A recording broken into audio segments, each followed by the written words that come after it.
101.1 FM. Michael Hood is with us, IUP University Museum. I said a couple of moments ago, always has something going on.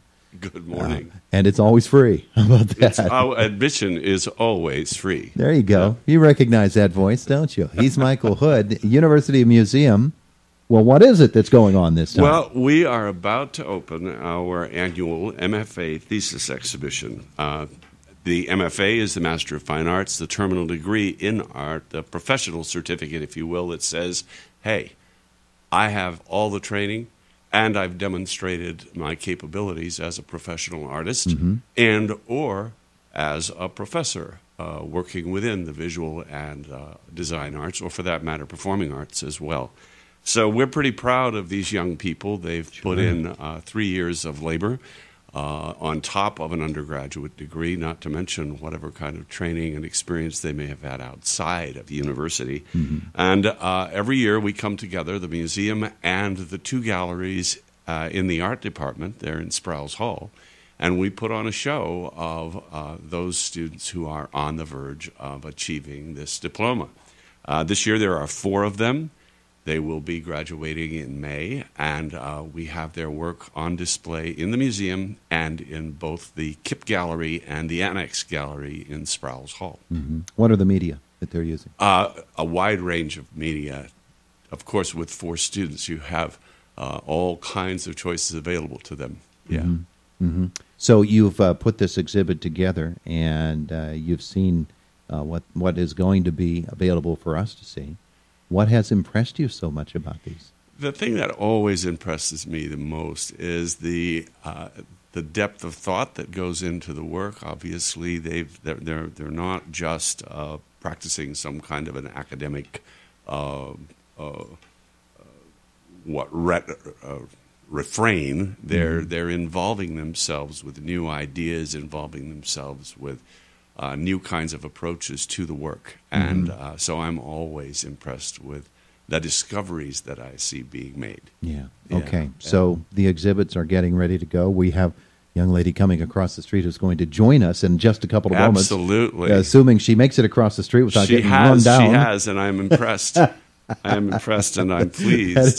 That is someone I really want you to meet. Yeah, she's going to come in and visit with us right now. She's coming in right now. We'll congratulate her and issue the certificate for safely crossing the street in downtown Indiana in the middle of the I want rush. to introduce Professor Sharon Massey. She's an assistant professor of art in the Department of Art. She's also assistant chair of the department, the interim gallery director, and she happens to be a board member of the Society of North American Goldsmiths. Wow. This is her 3rd year here. She is a spectacular find for the university and for the department, with many international exhibitions to her credit, including the Schmuck 2015 65th exhibition of jewelry in Munich last year, also in Beijing and in Poland. Too many to mention at this point in time, but she is gallery director for the Department of Art, and as a consequence is the one who has the best sense of what's happening with these wonderful 4 students. So good morning, Sharon. Good morning. Wow. After that kind of an introduction and a build-up, I feel like putting my hand out and asking for jewelry, but I won't do that at the moment. But congratulations on making it across the street. Thank you. And that's always a big accomplishment. And, of course, we talk about achievement. You certainly have many in your life, and you're helping to guide these young folks as they begin their lifetime's worth of achievements and accomplishments in the world of art. And so I'm looking forward to the show. Michael's looking forward to the show, and I know that you must be as well. Yeah, we are. Do you want to hear a little bit about the students who are exhibiting? I do. Okay, so at the University Museum, Ashley Bowden is exhibiting a series of drawings and paintings that intend to raise historical awareness and cultural awareness about traditional Navajo culture and the impact of Western influence on Native American society. And also at the museum, Tal Gluck has created a series of tactile objects using a variety of media, including yarn, wood, and metal, and using techniques ranging from crochet to CNC routing. These objects are meant to elicit a sense of wonder and play. Wow. And he encourages people to interact with those pieces in the That museum. was going to be my question. If something is tactile, one would assume we get to touch it. Yes. So that's a little bit unusual for an exhibition, but those pieces are going to be available to touch, and he's going to display them on tables that are at a height for people of all ages to interact with them. Oh, that must just be so much fun to put together an exhibit like that. Mm-hmm. Wow. Okay, who else are we going to meet? So over in Sprouse Hall in Kipp Gallery, Rachel Precht is exhibiting a series of line drawings of houses from rural Appalachian Maryland. These drawings address the failure of the American dream with a focus on the human ingenuity of the people who inhabit the post-industrial region. Mm-hmm. It's a very serious topic. Yes. And in the Annex Gallery, also in Sprouse Hall, Nicole Catalfamo has created a series of drawings and prints that juxtapose micro and macro views from the natural environment. Her works are meant to invite the viewer to look closely at nature, to appreciate the complexity and fragility of ecosystems, and to awaken their desire to protect it. Wow. So this is much more than just look at something for the beauty of it, which we might be tempted to do. I'm sure there's much in terms of technical skill, but this is also artwork that makes a statement. Right. Yeah. Mm-hmm. Well, it's such a tremendous undertaking by these students, of course. They really build toward this moment, don't they, through their careers? Yeah, they've been at IUP now for 3 years working on not just this body of work, but growing as artists and growing their professional careers. And then most of them have been spending about a full 6 months to a year just working on this exhibition. Mm-hmm.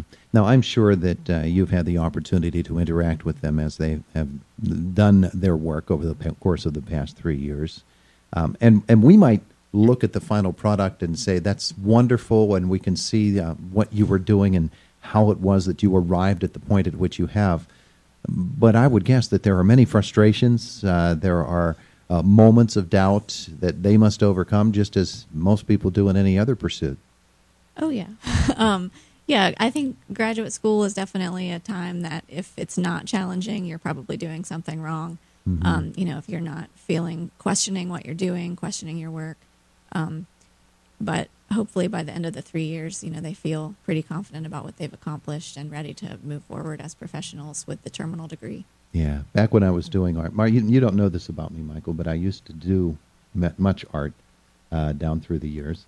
And I would hold on to, if I was doing a drawing, I would hold on to a piece that I hated just because I liked the way I drew that hand.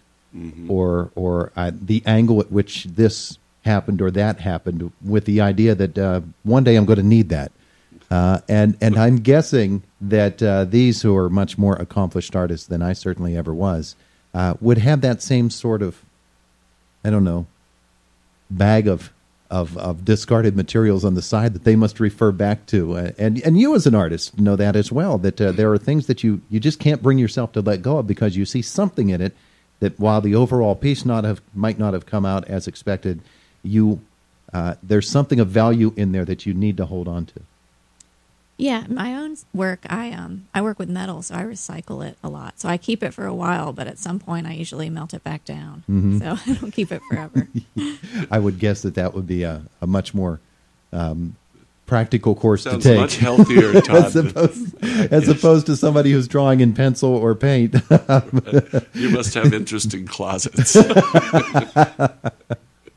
Most of that stuff, I have no idea where it is now. I know there's a folder that's back in my desk drawer that I brought in years ago, and I've never taken it home of completed stuff. But when you think about the IUP University Museum, and both of you can respond to this, the wide array of displays that the people here in Indiana and anybody who visits campus have access to. I don't know in terms of other universities that they have museums set up in this way, but this really is a treasure for Indiana County. It is indeed. It's something that I've developed an interest for. My training is in the theater, certainly not in museology, but over the years, working as dean of the college with museum within my sway, if you will, mm-hmm. I've become more and more convinced of its importance and thrilled by the devotion of our volunteer board to making this museum function. We have more than 4,000 pieces in our collection now. And actually tomorrow I'm going down to Maryland with Bill Double to pick up some more pieces. Mm-hmm.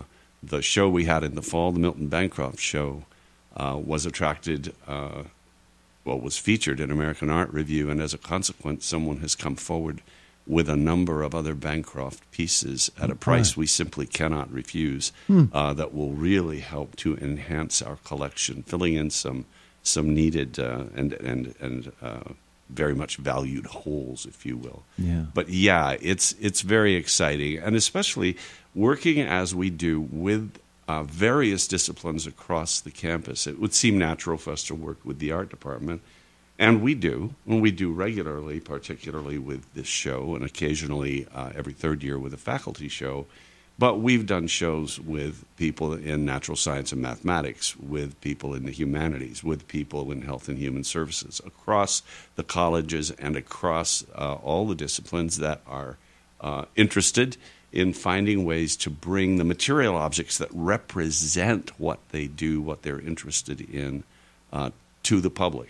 And having the museum here, having the wonderful facility we have, having the support we have, having the community we have that supports the museum's efforts really makes a difference. Absolutely. All right. So I assume that because we're nearing the end of a semester, that the run of this particular display and this exhibit at the IUP Museum is going to be a little bit limited as well, and folks need to get out to see it. So give me the particulars on when folks can take part in this. Well, the exhibition opens this Saturday, March 25th. The reception is going to be from 5:30 to 8:30 p.m. And the exhibitions will be on view from March 25th through April 27th. Okay. So a month's worth of run. Right. Yeah. And for folks who don't know the museum hours and opening? Okay. Well, the museum hours are Tuesday, Wednesday, and Friday from 2 to 6:30 p.m. And on Thursdays from noon to 7:30 p.m. Also Saturdays from noon to 4 p.m. Okay. And Kip Gallery and Annex Gallery, which are in Sprouse Hall, the hours for those galleries are Tuesday through Friday from noon until 4 p.m. And people could also call the art department and make an appointment if they wanted to come during an evening hour to see those shows. Did you say there's an opening? An opening reception? Yes, Saturday evening, 5:30 to 8:30. Can folks still get in to see that, Michael? Oh, yeah. Get in for that? The admission is always free, and that opening is in all three locations simultaneously. There is one note to make, and that is that, as you heard, the Kip Gallery is not open into the evening normally, but if people are interested, they can give a call, and I'm going to give you a phone number, 724-357-2397, and we'll find a way to make an appointment for them to get into that part of the exhibit. Wonderful. Thank you both for coming in to visit with us this morning. You're most welcome. Thank you. We appreciate it very, very much. It is Indiana in the Morning. As always, we are presented by First Commonwealth Bank here on AM 1160 WCCS and 101.1 FM.